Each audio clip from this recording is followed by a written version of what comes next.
This is a presentation of NorthEast Streaming Sports.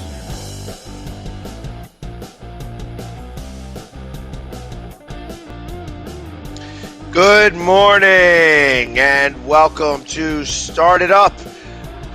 I am Jamie Pags, the Philly sports guy, filling in for Keith as the main host. And as always, we have joining us Mac on the other side. How you doing this morning, Mac? Good, thanks, and I hope everybody else is doing the same. Good morning, everyone. There we go. There we go. Let's get right into it because there was a full slate of sports yesterday, and we're going to start off. And we're going to start off. Normally, we start off with the Yankees because that's the number one on his list, but it's not the number one on my list. My list starts off with the Philadelphia Phillies, and they had finally found the bats in Arizona. They must have finally showed up. They must not have made it with the flight. Because they put a drubbing onto the Diamondbacks of 18-2. And Yeah, all of those 18 runs, not one home run.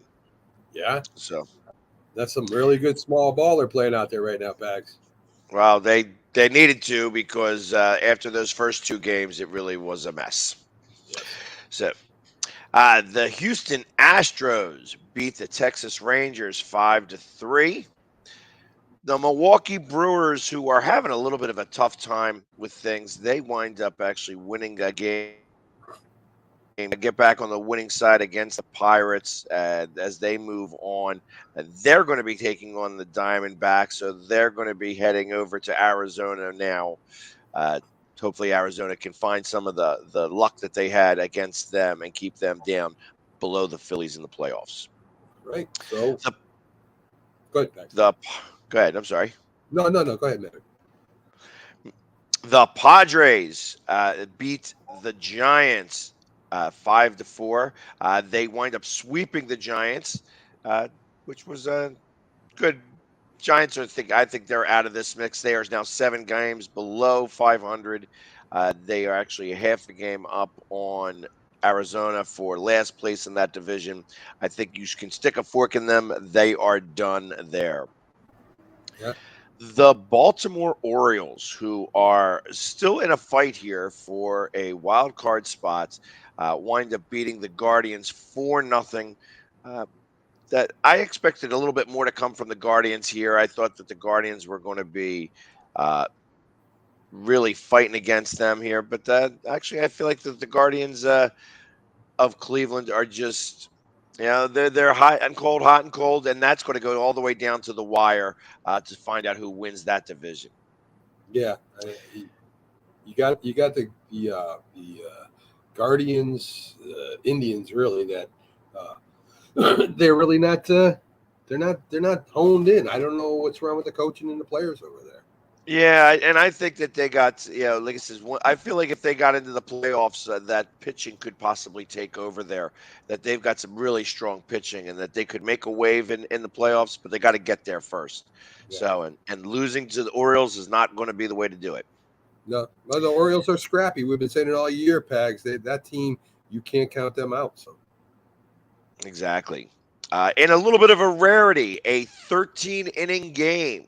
Now, this doesn't happen as much now that we have these, man on second base type innings. But the Cardinals beat the Reds 5-3. They maintain, I believe it's a 4-game or 6-game lead on the Brewers for the division in that. So they have first place in the Central. yeah, The Tampa Bay Rays. I'm sorry. And Pujols is still a story, right? He's still trying to get with. He went by A-Rod. He's still trying to catch Bond. So big story there for Pujols. Yep. Did he get past A-Rod? I thought that he was tied with A-Rod. He didn't hit a home run yesterday. You're probably right, Pax. You're probably right. So he's still doing. He actually did hit the game-winning hit, but it was not a home run. All right. And the Tampa Bay Rays outlast the Marlins 2-1 in the 10th inning. And the Rays are still fighting here. They've got a 3-game win streak. With the Yankees continuing to lose, they continue to catch up on that race. It's possible. It's possible that the Yankees, with the way that they are playing here, it could possibly lose this lead, which I still think would be monumental. Yeah, and Tampa Bay, with your amazing minor league system, seems always to find a way to turn it over and still win. I have to say, I don't understand how they do not just pluck everybody who is one of those scouts from that team. The fact that Yeah, they are able to find these players. I don't know if it's coaching in the minor leagues. I don't know if it's just because they are in Florida and they see these kids all the time and they're able to make these minor trades down in like the level one or a plus ball yeah, that are allowing them to do some of the things that they're doing. But the fact that they continually have players that they call up and then that perform is amazing. it is. It really is, and a lot of credit to the scouting department and the young managers at the lower levels. Exactly, exactly correct. In the game that you had to pay that you know they paid you to go see, the Yeah, Washington Nationals beat the Oakland Athletics 5-1. This had a whole Oh, wow, there was actually some people in attendance. 26,000 people in attendance at that game. not bad. A lot Oakland, of money for that. in Oakland, Oakland since the '70s, they've had pretty strong teams. So the history's there, and they just got to get people more involved there. So Well, yeah, but this was in Washington, so and Washington's not really known for having a lot of people show up, but they did last night at 26,000 people. I guess they were giving away something nice yes, over at the ballpark. I agree. The Chicago Cubs beat the Toronto Blue Jays. Toronto starting to trail off here a little bit. Obviously, they've been going hot and cold. But I think Chicago won this series. That Yeah, this was that they took this series 2 out of 3. Uh, Toronto, you know, weren't they your pick, or maybe they were Jack's pick for the World Series? I don't know no, that they've got it. no, They're not playing very well. I had Seattle, and Jack had Toronto. So yeah, we had different picks for that. Well, speaking of Seattle, they win their game against the Tigers, and they uh, are on a 3-game winning streak. Second in the AL. I mean, I don't think they're going to be able to catch Houston, but they are definitely doing the things that they need to win games and take on the Tigers. They beat the Tigers 5-3. That series will end today with the 4th game.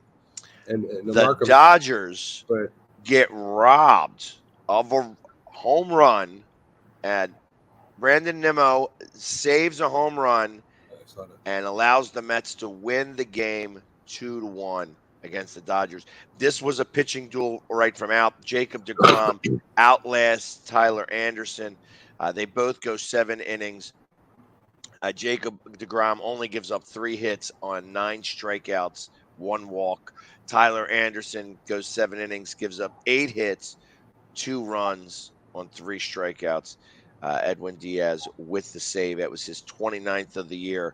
But that home run that was, I think, in the 8th inning saves saves the Mets from getting beat by the Dodgers again. So And no matter what team, right? No matter what team he plays for, it seems that he never gets the run support that he should get when he's pitching at his best. And the Mets, now the Dodgers. I mean, it's I don't know, Max. I don't know. the thing is that even though you only need to get 2 runs Yeah, when you're going up against him, and I'm not, like I said, I believe that the Phillies are going to make a play for him in the offseason. yeah, I would not be surprised. I know that Jack seems to think otherwise, that he's not going nowhere, that that the owner of the Mets has got all this money and will just throw it away just to try to win a championship. But I don't think it works that way. yeah. We'll see what happens. I mean, he's following what the Steinbrenner format, and we'll see. I kind of agree with you there, Bax. So Kyle Wright wins his major league best 17th win yesterday and helps the Braves get past the Rockies 3-2. The Rockies made a comeback here in the ninth inning, but just fall a little short, and the Braves wind up winning that game 3-2. Uh, 17 wins in Major League Baseball is a lot anymore. Typically, you see very few pitchers get to even 20 wins anymore. It used to be something that happened a lot more common and a lot more frequent. Not anymore, but 17 wins is a lot of wins, and they still got a month to go here. Braves holding on to that number two spot, but the number one wild card and still trailing the Mets, I think, by 3 games. We'll go over the standings here right after the scores. And you got to think that the pitching in Atlanta has always been awesome, right? They've always had those people that could hit the corners and that. So I mean, they're just following the tradition that's already laid down for them. Yeah, trust me, I had to deal with the four aces for a long time over there. It just seemed like that they were, with Maddox and Smoltz and Glavin and who was the other guy that always was pitching there? Right? Anyways, that's unimportant because they're not there anymore. But Yeah, yeah, the Braves doing it with pitching and a little bit of bats as well. yeah, yeah, yeah. So, The Red Sox beat the Twins 6-5. The Twins, like I said, the reason why to stay in the lead is because they can't seem to beat the teams that they're supposed to beat.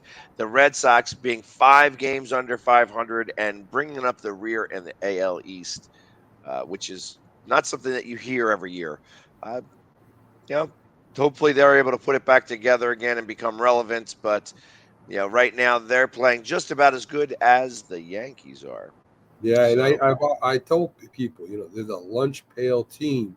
They had the big guns of Fred Lynn and Carl Yastrzemski and Dwight Evans way back in the '70s, and then you move to the 2000s. Then you got Manny Ramirez and all these other great bats. So that team never ceases to amaze me, even though I am a Yankee fan. well, and now they have Xander Bogarts and some other guy. I don't really know. I don't really pay attention to Boston sports. I'm not a fan of Boston sports at all, along with not being a fan of Yankees Yeah, either. yeah. And speaking of the Yankees, they lose 3-2 to the Angels on Otani's 30th home run. He becomes the first pitcher ever in Major League Baseball to hit 30 home runs and have 10 wins as a pitcher. And They beat the Yankees. I don't think your smile can get any bigger, Pegs. I mean, come on. The the yeah. I mean, what a player, right? They tried. They even tried to compare him to Ruth, but Ruth didn't. He didn't match. He doesn't match up to Otani like they make it out to be. So Right. Yeah. When it comes to the pitching part, I mean, Babe Ruth was a pitcher, but he wasn't a great pitcher. So that's kind of the thing. He was out there and he pitched games, but he was more known for his bat. I agree. Otani does have all of those tools put But together. but Ruth still holds the record in playoffs for the lowest ERA. So when the games were big, he was bigger. There you go. There you go. See, you learn something new every day. I didn't realize that he even pitched in the playoffs. I figured he was only hitting and playing center or right field. Right.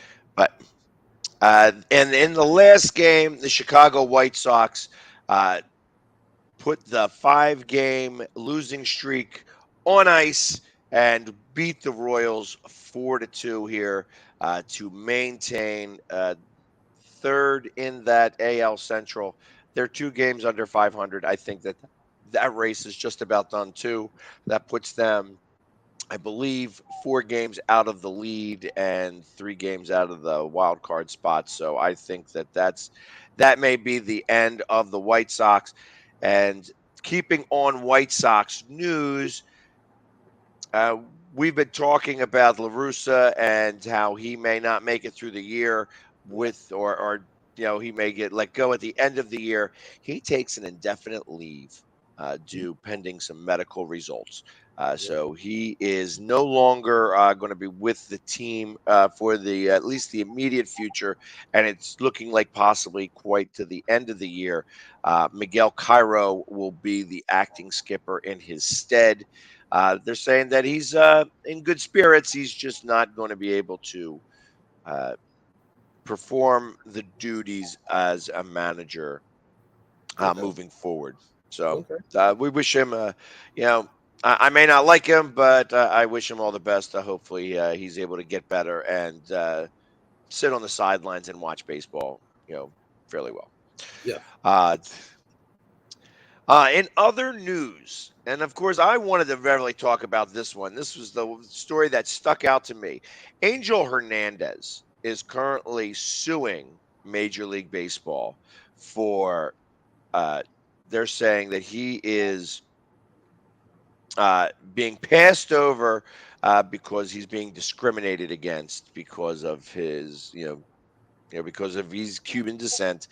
And interestingly enough, it surprises me that he's even going that route because they have tons and tons and tons of information on him showing how he is not a good umpire. That he's been an umpire for a long time. In 2018, they gave him the opportunity to do the NLCS or the ALCS with the possibility of being able to go do the World Series, and he is the only umpire ever in a playoff game to have three calls overturned. Wow. And, so obviously this year he had the big incident with Schwarber where Schwarber did his little dance. You do it over here, but you ain't calling anything really a strike. It's just you are horrible and terrible. And I think Major League Baseball now understands as well that they put in a 58-page filing of, hey, you aren't doing your job right, and you aren't a crew chief because you stink. And Yeah. that's really what they're saying in nice ways. And of course, he contends that he doesn't stink. And unfortunately, when you stink that bad, you don't smell yourself. Well, and the umpire, well, at least that umpire, they really believe they're the star of the game, right? They believe that it's not the players, it's not the coaches, it's them, and that everybody's there to watch them. And come on, man. Well, the Joe, what, not Joe Buck. What's this guy? There's one umpire who really does that, who I feel like is always that guy. Hernandez himself, like I said, I've seen him call. He does not, he's not a good umpire is the problem, and No, he's been showing years of bad umpiring. They actually bring up in this that there was a time that he had a call that would have been a game tying home run that he wound up calling a double. He said it did not go over the fence. The camera showed that it did go over the fence. He did not overturn that. He refuses to admit the fact that it was a home run. He blames it all on the equipment, that, oh, well, the equipment wasn't good on that and what have you. Like literally making up stuff as he goes along to try to prove that he's right and everybody else is wrong, instead of just saying, yeah, I'm wrong. The fact that he can't get past it is actually cited in this testimony or in this filing, this 58-page filing. When you have 58 pages against you of bad work, right, there's a good chance that you're going to lose this case. And it being a discrimination case, I hope that they call this frivolous, because the one thing I would say about Major League Baseball is that they are not ever really in this type of situation that shows that they are being discriminatory towards right, anybody. right. Yeah. The only thing I can think of, Pax, that might differ from what you're saying is Boston, with Ken Griffey Jr. and the other players that would come out there that were black. I mean, they did discriminate against these players for a long time, and they finally. I don't say they woke up because I don't think they did, but I guess they're trying to resolve those issues, and good luck with that. So Yeah, well, and like I said, it's you know when you're going to claim discriminatory acts, you better have had a really clean sheet. yeah, Listen, I'm being discriminated against because they are passing me over for crew chief and things like that. They cite here. I mean, there's a whole lot of sites that they went ahead. They're saying that uh, he's quick to pull the trigger on getting somebody out. That there was a time where his decision making. Here's what it says exactly. Uh, MLB also claimed Torrey observed Hernandez throwing his headset after a video review overturned one of his calls in 2014 and misapplied a substitution rule, leading to a 14-minute delay and a protest during a game between Boston and Tampa Bay on July 24th. yeah, Protests are a much bigger deal in baseball than they are anywhere else. You always hear about games going under protest and such like that. When MLB has got to actually rule against an umpire during a protest, it causes a big problem. I remember this because they had to go back and play the game again. Not the right, whole game. They had to start right from where that happened. right, So it was a very unique type of situation. They had to go, and later, like I said, when the next time they met, they had to play again. They had to finish that game from where it was with a whole new umpire crew. So it was really odd when that stuff happens. And like I said, there are so many different things that uh, it was just a mess. You know what I mean? It's just a yeah, mess when it comes to him. And Joe Torre is right when he's saying, "Hey, listen, he doesn't deserve to be a crew chief." When we tried to make him a crew chief, he failed miserably. He's quick to pull the trigger on getting somebody kicked out, which only elevates tensions during games.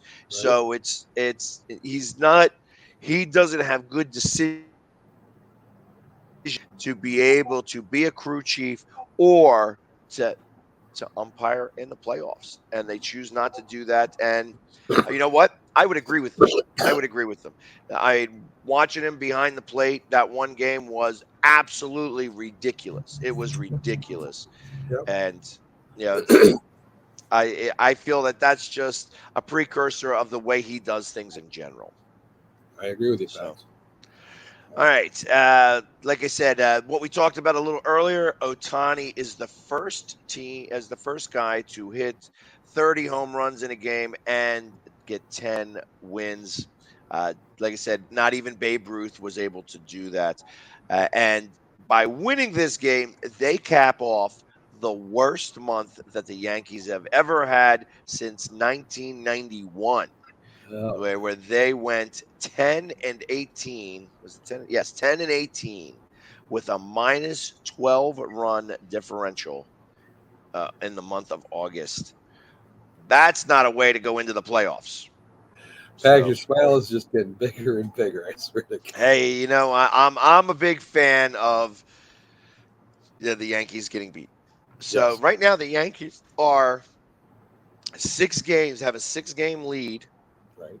on the Rays, 8 games on the Blue Jays, and 10 games on the Orioles. The Orioles are the magic number there, 10 games back because they're trying to get into the wild card. And I think that they would get into the wild card. Either the Blue Jays falter tremendously, and that's like I said, they're only 2 games behind the Blue Jays, or the Yankees can have another month like they just did.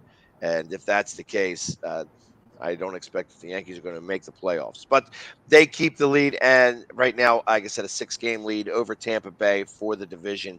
The Guardians hold a 1.5 game lead over the Twins, 5 games on the White Sox. I think the White Sox are cooked. And the Astros have an 11.5 game lead against the Seattle Mariners. Uh, for that. And in their wild card, like I said, the wild card right now has the Rays as the number 1 spot, a half a game up on the Mariners with the number 2, and the Blue Jays with the number 3. Again, with the Orioles 2 games behind, and the Twins 3 games behind them. Right. for the wild card spot. Okay, Cap. In the National League, they had the Mets still holding a 3-game lead over the Braves. The Phillies are 10 games behind, so I don't think they have a chance for the division at all. The Cardinals have a 6-game lead over the Brewers for that division, and the Dodgers with a ridiculous 18 and a half game lead over the Padres. I would say that the Dodgers could probably mail in the month of September and still win the division. Yeah. Uh, and I in guess. the wild card for the National League, the Braves are 7 games up in the wild card standing.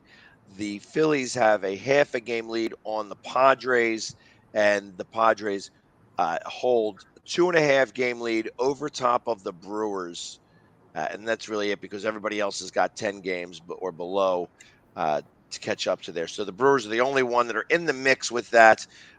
But they are down 2.5 games to the Padres here for that last wild card spot. Do you have any other news regarding Major League Baseball?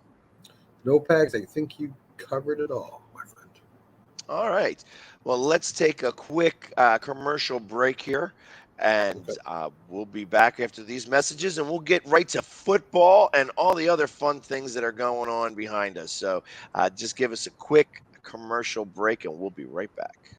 I mean, you can see right now, without LeBron, Lakers are struggling. Let me tell you about a team I hate, all right? I know the Dallas Cowboy fan is here, so I had to make sure he knew how much I hate this team. I'm ready. I've often said that the people who run baseball, they try very hard to ruin it. I'm from Brooklyn. I don't have a problem saying it to his face. Oh, from Brooklyn. Hey, get any?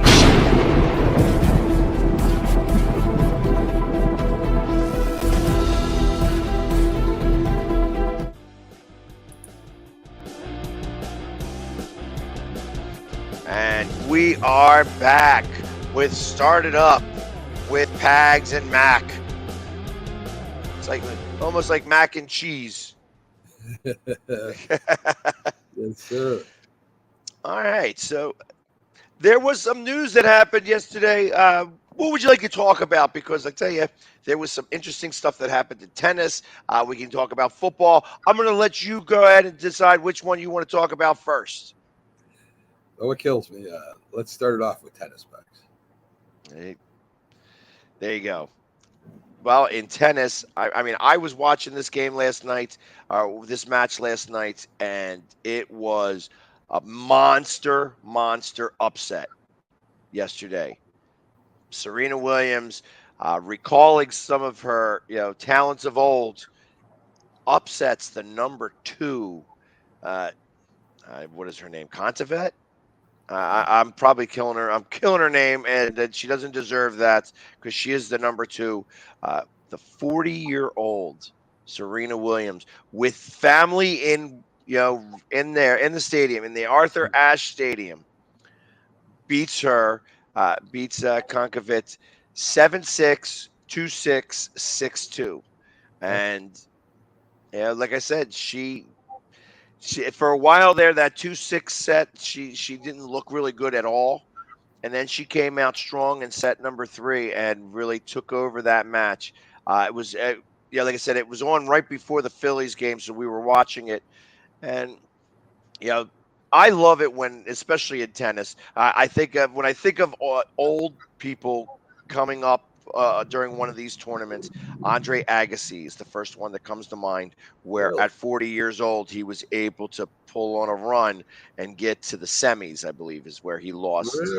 Really? Because I go back to Jimmy Connors and John McEnroe and Jimmy Connors was my favorite. I remember when I was playing tennis back in the day, he was the one that I was going after. Like I was always saying, him and Ivan Lendl, Boris Becker. I mean, that goes way back in the day. But when I think of like guys who were making the run at that late in their career, it is Andre Agassi, where he did have that run for a minute in that one Open, where he wound up getting to the semifinals.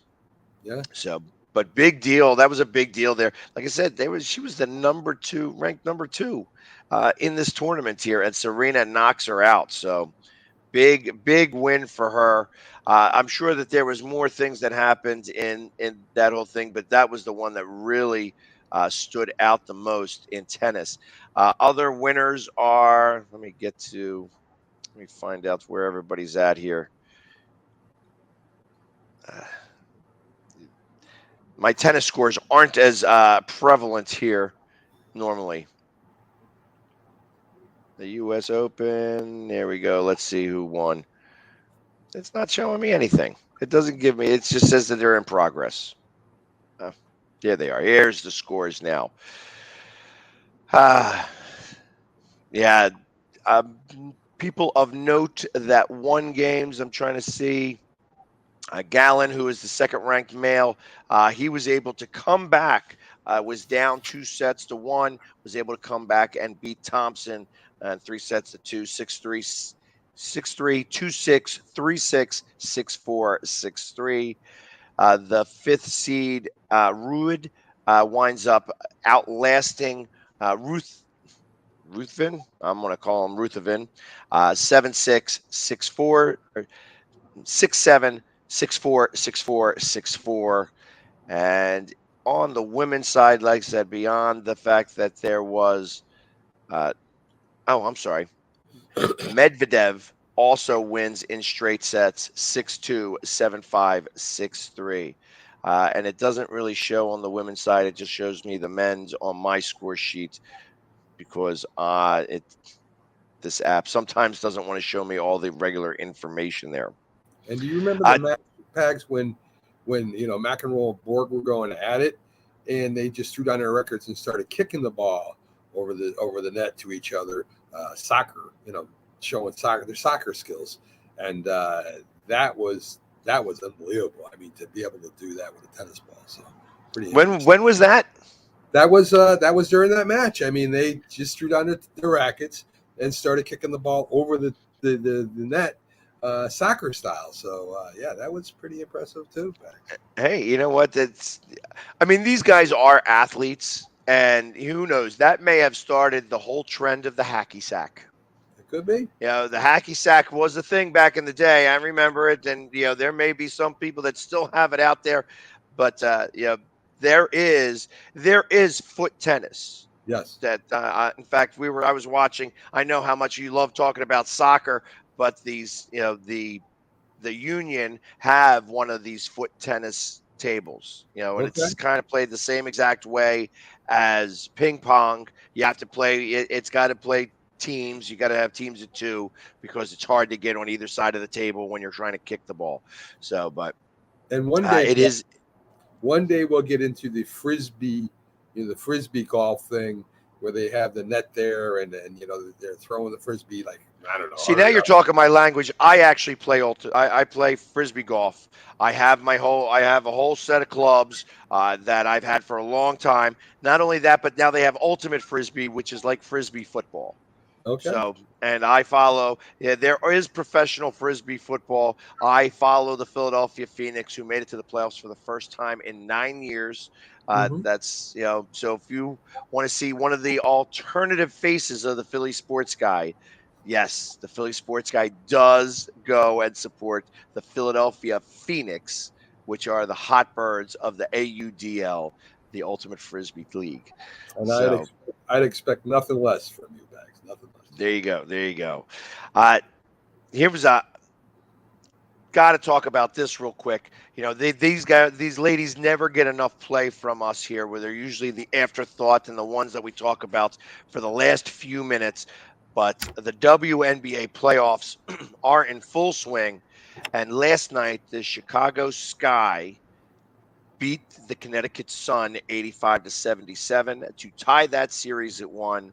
And the Las Vegas Aces outlast the Seattle Storm 78-73. In that match there, I got to get the stats here because we have to go. Sue Bird only gets 6 points in the game, 6 assists, 4 rebounds. Brenna Stewart was the leader for Seattle. She had 32 points with 7 rebounds and 3 assists for the Storm. And the Aces was led by Aja Wilson, who had 33 points and 13 rebounds, uh, along with an assist to lead the Aces back to a tie in the series. In the Connecticut Chicago game, the leading scorers for that was Jonquel Jones, who had 23 points and 7 rebounds, 3 assists for the Sun. And the Chicago Sky were led by Candace Parker. That name sounds very familiar. She's been a great player for a long time. 22 points and 4 rebounds and 4 assists. They will move to Seattle and Connecticut, so they're going to be playing some basketball real close to you, Mac. Yeah. Might be something to go check it out No. and get up there and give some interviews.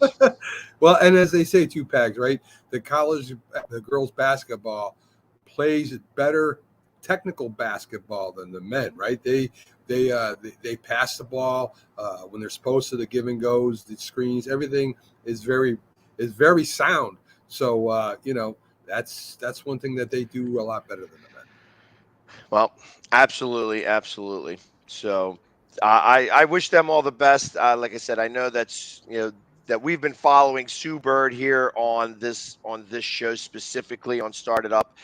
She's been doing a lot of good stuff and has been a great player for a long time. I fully expect that now after she retires, she's going to probably remain in the league, whether as a coach or as an executive in the league, which is probably more likely because she's a player that transcends the sport for the women. So I think that she would be better suited to be an executive for the league or somebody who announces the games. I agree. But And there was another team in Connecticut called the Connecticut Blizzard, where Jen Rosati, Rebecca Lobo, all the greats from the past for UConn used to play on my sister used to bring my daughter to see the games. They were packed, as you would imagine, being UConn women basketball. And this league, I think, ran into problems when the new league came up. But other than that, man, God, that was some good basketball they were playing back then. yeah. Well, no, and I believe that. I mean, it's before the WNBA, there was I'm not going to call it threats, but for that women were going to try to get into the NBA. Yeah. And really there was a couple from Philadelphia who I thought could possibly do it, that they were probably strong enough. It was just what are you going to do? You're going to have, obviously they would have only been able to play guard. They would have had to be able to pass the ball, and it would have caused probably some challenging situations in locker room situations. Yeah. So that's reason probably that was more likely why that didn't occur. Well, as you can imagine, two Pags, the UConn men used to scrimmage against the UConn women, and the women just said they were just too strong to play with. So, it's happened before. So, well, and I was going to say the UConn women were one of the best for a long time. I mean, it was the coach there, and then Pat Summit.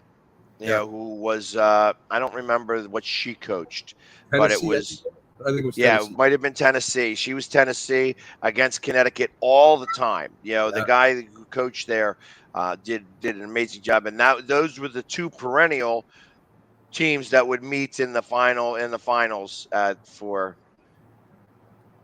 Yeah, Gino Auriemma. He's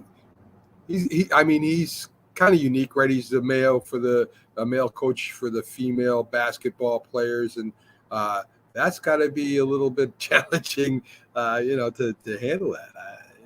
I would imagine.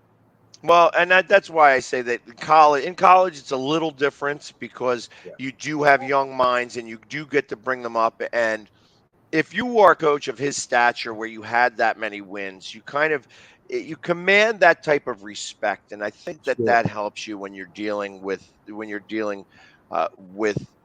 egos, but they're female egos. So the level of issues that come with that are much different than male egos. Like when you were in a male dominated locker room for the NBA. I mean, I got to imagine the egos there in that room are ridiculously crazy.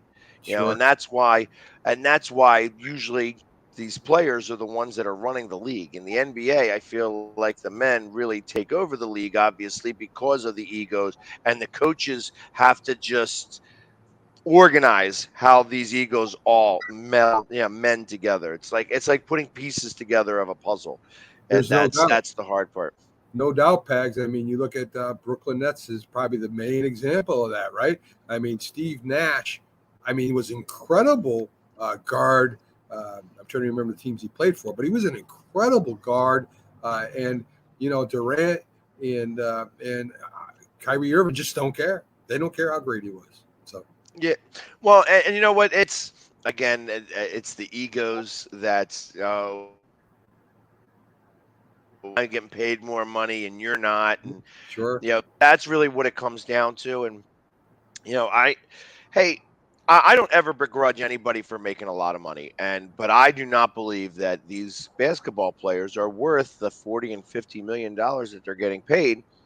At least that and that. I feel like that if somebody's buying your jersey, you deserve to get a percentage of that and sure. things of that nature. So I'm not begrudging these guys to make money, but obviously they can afford to get paid, and you're only worth as much as somebody's going to pay you, and these guys do get paid like that. So, Yeah. And but not only the that, Pags, egos right? do go along with Not it. only that, there should be steps, right? There should be titles that are a little bit more important than other ones as you're climbing up that ladder, if you want to call it that, in an organization. So if you're a GM, right, that the respect should be as a GM, and the owner, of course, should have the respect like an owner. And it just seems that the players just don't give a damn. They don't care. That's exactly correct. And Yeah. that's how I feel about it as well. Yeah.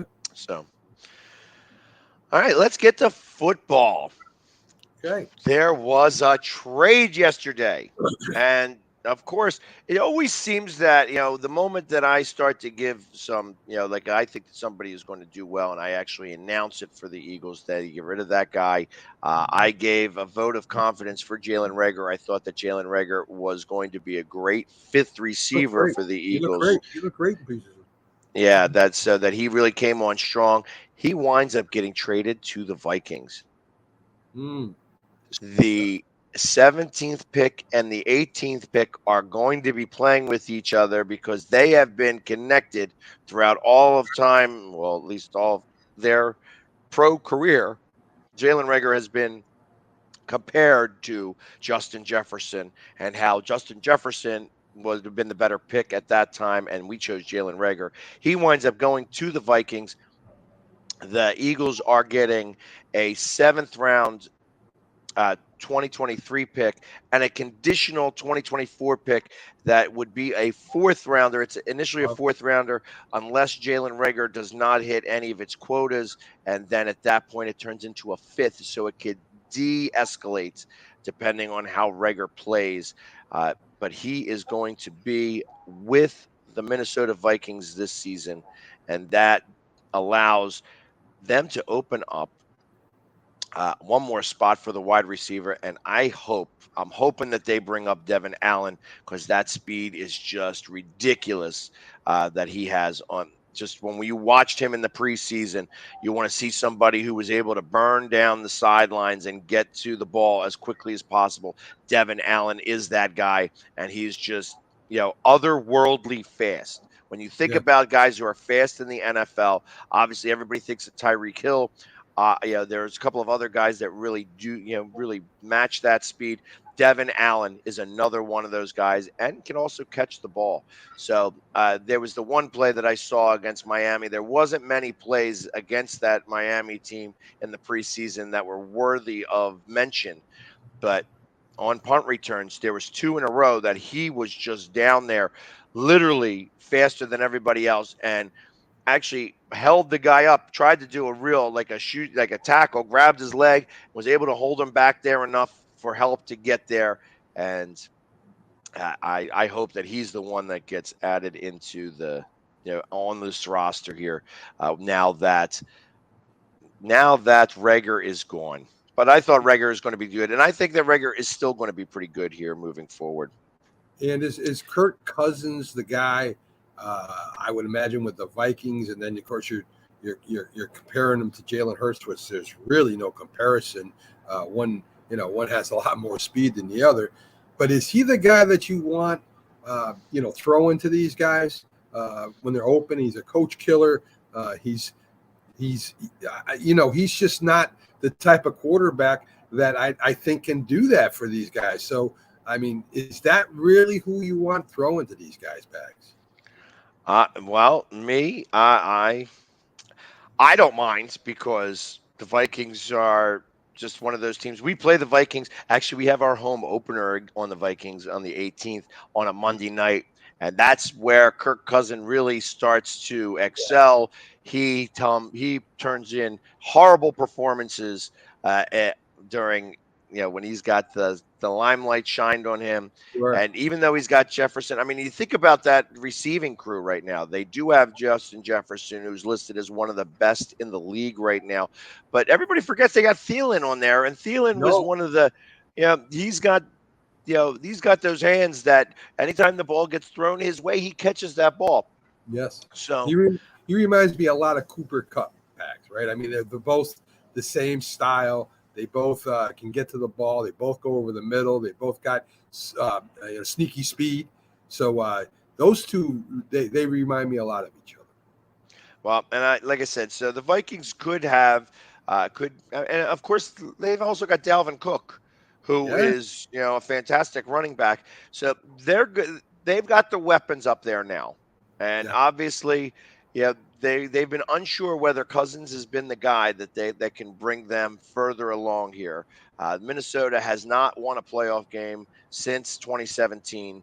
Obviously, where they lost unceremoniously to the Eagles in the NFC Championship game, as the Eagles were on the way to winning Super Bowl in Minnesota. Thank you very much, guys.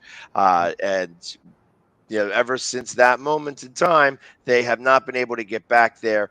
They're going to try. They're going for it this year. It may be a repeat if everything goes the same way of Minnesota versus the Eagles in the NFC Championship game again this year. Before now, instead of going to Minnesota, they'd be going to Arizona. But we'll see if that really occurs. Let's not forget about the defenses, right? I mean, you look at Minnesota's defense. The Eagles' defense, I think, is a lot better than the Minnesota Vikings defense. I think that they have more stars, more speed. If it comes down to defense, the Eagles should put it away. I agree. I agree wholeheartedly, especially now that they made that trade with the Saints. The one spot that they were a little bit lax on was safety, and now they've covered that spot with their last trade. I think the Eagles are going to be very formidable. And if I love repeating exactly what Michael Irving said, that he said that the Eagles really are like, and I use the word precipice, but they are about to be a dynasty.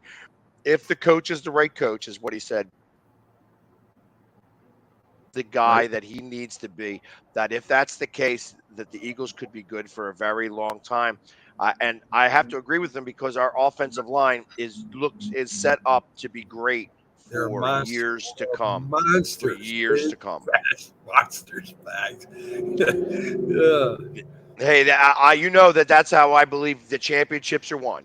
Championships are won 3 yards off the ball. You need a great offense and a great defensive line.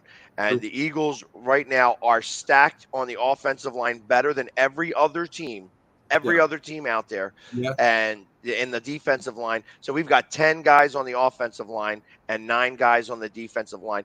Obviously, I think that 19 players on your squad of the 53-man roster, and that's not including everybody else who's on the.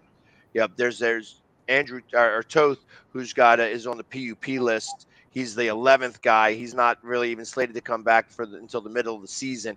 And they have a couple of guys that are on the practice squad. The depth in that position is amazing for the Eagles. And, I expect good things to come from that.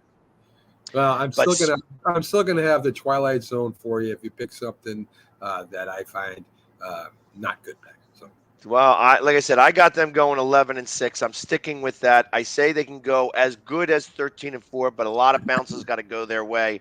I I don't agree. believe that that's the case. I think 11-6 is good enough to get them definitely the division title, and I think that they're going to make a big splash when it comes to the playoffs and make it to the NFC Championship game. I, That's where you may think that the Twilight Zone comes in at, but I'm sticking to it right now. all right. Okay, Max. And speaking of offensive linemen, the Cowboys, who just lost Tyron Smith, have asked Jason Peters to come in and see if it's something. He's 40 years old. He started 15 games with the Bears last season, and he allowed 28 pressures. Obviously, Jason Peters is been six-time All-Pro. He's you know been Pro Bowl plenty of times. He's a great player. I feel that he is been in the league maybe 3 years too long, and that his play over the last 3 years is starting to take away from his Hall of Fame career. He is definitely a Hall of Famer. Uh, I thought he was a first ballot Hall of Famer, but I feel like the longer he stays in, the harder it's going to be able to take that into consideration. So we'll see if that really holds true. But he's going to be going to the Cowboys to see if he's something that will be a fit for each other. I tell you, And I would not be happy to see Jason Peters there in a Cowboys uniform at all.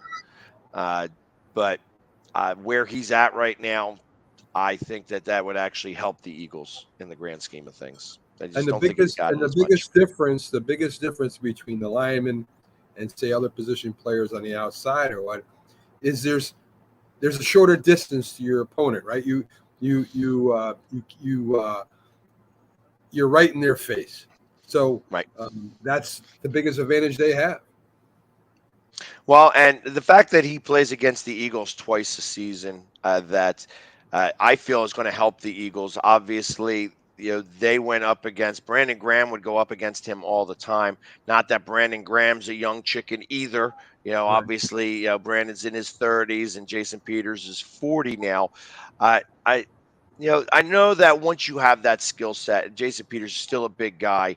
That it's not ridiculous for guys to play in their 40s when they get into this, and I understand that it's just sometimes it's really difficult to hang it up. Yeah, Just ask Tom Brady. yeah. Tom Brady just seems like he's always going to still be there. Uh, I wish him all the best, but I'll be honest, I would be almost happy if the Cowboys put him there because that means there's going to be some pressures coming in on him. That Jason Peters is just not the same. He was the best tackle in the league for a really long time. He's no longer that. Yeah. And that's the problem. It's just he still believes that he can be that. And I'm sure he has flashes of that. But when you're 40 years old, it comes a lot harder. But there again, last year he had that tackle for the Rams, 40 Right. years old, Right. and wound up being well, he was the man of the year last year. He wound up winning the man of the year and getting a Super Bowl ring. So you never know. I don't believe Peters will help the Cowboys get a Super Bowl ring because they're going to need a lot more help than that. But they are going to be, I think, more of a run-centric team, the Cowboys this year, rather than in previous years where they really depended on Dak Prescott to throw the ball more frequently. And I know you'll agree with me this, Pags. The Giants are the odds-on favorite to make the Super Bowl this year. I listen. I you know what? And I'm taking all the bets for that. So, and we're giving. I think it was 5,000. Plus 5,000. So for every $100 you want to bet, you're going to win 5,000 for the Giants to just make the Super Bowl, winning. Right. And so feel free to just give me all your bets. I will accept them, and we'll make sure to know that the Giants that money is in good hands. Yes. Because it's better in my pocket than in yours. All right. Okay, Pat. Trust issues. So, Baker Mayfield says, you know what? I didn't talk about the Browns. I don't know what you guys are talking about. Well, Which I yeah, find very interesting that yeah, he's. we were. Yeah, he can sell us a bridge in Brooklyn too, and I don't know what the hell he's talking about now. We all saw him, heard him talk about the Browns, how the team wasn't behind him, and So yeah, he lost the keys to the palace there, to that stadium, and Watson has them now. So yeah, we didn't hear nothing about that. Nothing. Well, he's saying that he didn't say anything malicious about them, and that's and I agree that he says Mayfield when asked by a reporter because they play Cleveland in game one, and he's Yeah, like, yeah, I'm going to f them up, yeah, and that's I like I believe that's what he should have said. I mean, you're not going to go crazy on that. You want to make sure that, hey, I'm going to beat him. I want to crush him. This is my first game against this team. I'm going to put up 60 points because that's what I yeah. want to do. I don't want to take my foot off the gas from the moment that game starts. Now, is he going to be able to really score 60 points? That's a different story. Cleveland does have a pretty good defense. Myles Garrett's going to have a lot to say about that. Yeah. In And, total. and, So, and Pags, one of the best running games in the league with Chubbs. I mean, the man is unbelievable how he can just run through tackles and big speed for a big man. and still, I mean, they were talking about getting rid of Hunt, but Hunt actually stayed there as well. So, I mean, they do have a good 1-2 punch over there in Cleveland with the running game, even though their passing game is probably not going to be as strong until Deshaun Watson gets back. But he's obviously he's not going to be back until week 13 after the bye week in week 11. So, you know, but we'll see. We will see how this all turns out. But he says he did not talk bad about the Browns, that he just wants to beat them up. So, Right. and I believe that that's going to be the case as they go back there. The Bills sign a new punter.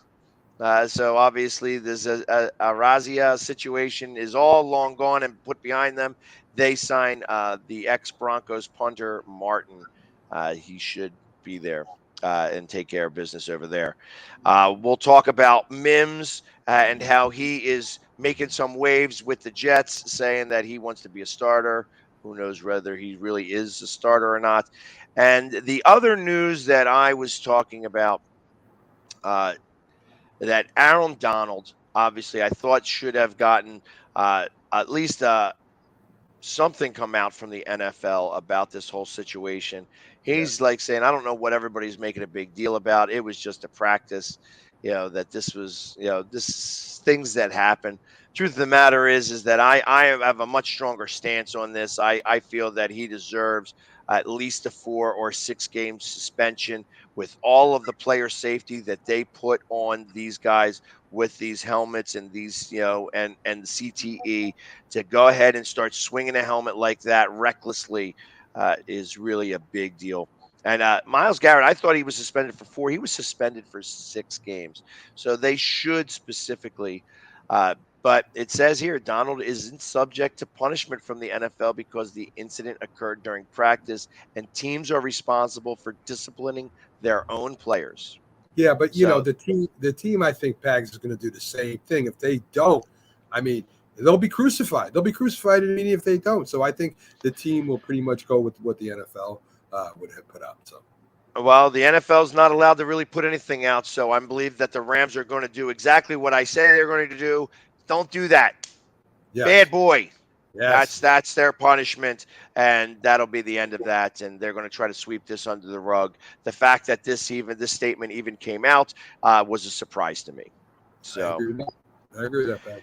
So, anyways, all right, guys. Well, thank you very much. Our hour is up. We made through this pretty quickly. So we appreciate everybody coming on and watching us. And we'll be back here in just another hour for the Mac and Jack show, where, and I'm going to be a part of that as well. So we'll see you in just a little bit of time. But thank you for joining us. And everybody have a great Thursday. Enjoy the day. Have a good one.